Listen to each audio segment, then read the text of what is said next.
নমস্কার বন্ধুরা, আমি অনিন্দিতা, পরিযায়ী অনিন্দিতায় আপনাদের সকলকে স্বাগত জানাচ্ছি।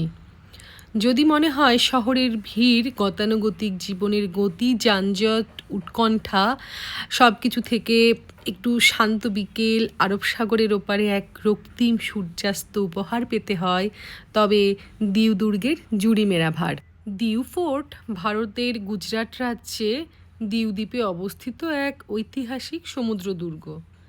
আরব সাগরের ধারে তৈরি এই দুর্গটি মূলত সমুদ্রপথ রক্ষা করার জন্য নির্মিত হয়েছিল। 1535 খ্রিস্টাব্দে পর্তুগিজরা দ্বীপের শাসক ও মুঘলদের সঙ্গে চুক্তির মাধ্যমে এই দুর্গের নির্মাণ শুরু করে। দুর্গটি তৈরি হয়েছিল সমুদ্র পথে আসা শত্রু জাহাজ প্রতিহত করার জন্য।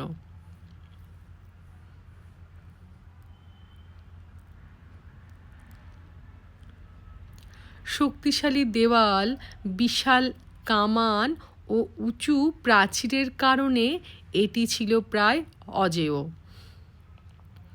দিউ বন্দর ছিল বাণিজ্যের জন্য খুব গুরুত্বপূর্ণ। পর্তুগিজ, মুঘল ও স্থানীয় শাসকদের মধ্যে এখানে একাধিক নৌযুদ্ধ হয়েছে। দুর্গের কামানগুলো এমনভাবে বসানো ছিল যাতে দূর থেকেই শত্রু জাহাজ ধ্বংস করা যায়।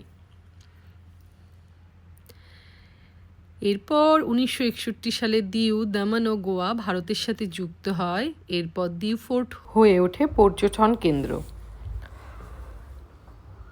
সমুদ্রের নীল জল আর আকাশের অসীমতার মাঝে দাঁড়িয়ে থাকা দিউ ফোর্ট যেন ইতিহাসে নীরব প্রহরী। আরব সাগরের গর্জন তার দেওয়ালে আছড়ে পড়ে, তবু শত শত বছর ধরে অটলভাবে দাঁড়িয়ে আছে। বিশাল পাথরের দেওয়াল, পুরনো কামান, লাইট হাউস আর গভীর নীল সমুদ্র সব মিলিয়ে দিউ ফোর্ট শুধু একটি ঐতিহাসিক স্থাপনা নয়, এটি একটি অনুভূতি। দুর্গের ভেতরে হাঁটলে মনে হয় যেন সময় থমকে গেছে।